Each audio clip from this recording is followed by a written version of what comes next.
বন্ধুরা, আজ আমরা শিখব uses of infinitives. Rule number 1-এ কি আছে দেখো। Ask, advice, allow, comment, force, forbid, invite, encourage, compel, beg, order, imagine, instruct, permit, persuade, tell, require, remind, teach, etcetera আর followed by object plus to plus verb two. Example হিসেবে, for example, he advised me to do it, Ram asked them to go there, I allowed her to come in। এখানে দেখো meet object, তারপরে two, তারপরে V two.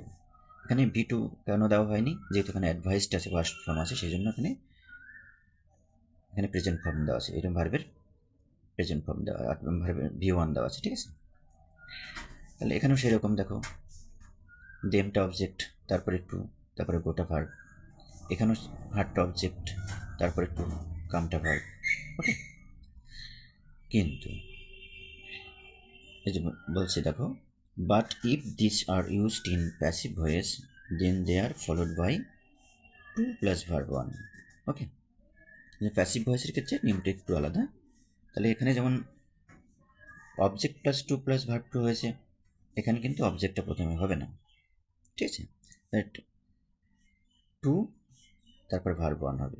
তাহলে দেখো উদাহরণ হিসেবে, she was permitted to go with him। এখানে দেখো পারমিটেডের পরে কি হয়েছে? To go. অর্থাৎ এখানে টু আছে আর ভার্ব ওয়ান আছে, এবং গোটা ভার্ব ওয়ান। ওকে, আর একটা উদাহরণ দিচ্ছি, they were invited to join the picnic. এখানেও দেখো ইনভাইটেডের পরে কি আছে? ইনভাইটেড এরপরে কি আছে? টু, ঠিক আছে? তারপর আছে জয়েন, অর্থাৎ ভি ওয়ান আছে। ওকে, তারপর ভি ওয়ান আছে। তাহলে এভাবে নিয়মটা হবে। তাহলে আমি আবার বলছি, এখানে আমি আজকের ইনফিনিটিভের রুল নম্বর 1টা বলেছি, ঠিক আছে? এর পরবর্তী ধাপে আরও অনেকগুলো নিয়ম বলা হবে, ঠিক আছে? আবার একটু ভালো করে দেখাচ্ছি তোমাদের, এগুলো দেখে নাও। তাহলে এখানে নিয়মটা, প্রথম নিয়ম বিষয়টা কি হলো?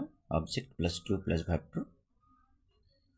এক্সাম্পল হিসেবে এগুলো দিয়েছি, এই তিনটে দিয়েছি।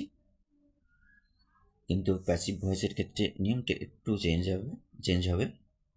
এখানে টু প্লাস ভার্ব ওয়ান হবে, এই টু এর আগে অবজেক্ট বসবে না।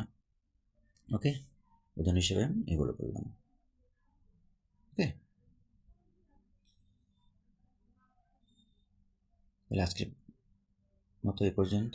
তোমরা ভালো থেকো। ভিডিওটি ভালো লাগলে লাইক, শেয়ার এবং সাবস্ক্রাইব করে দিও।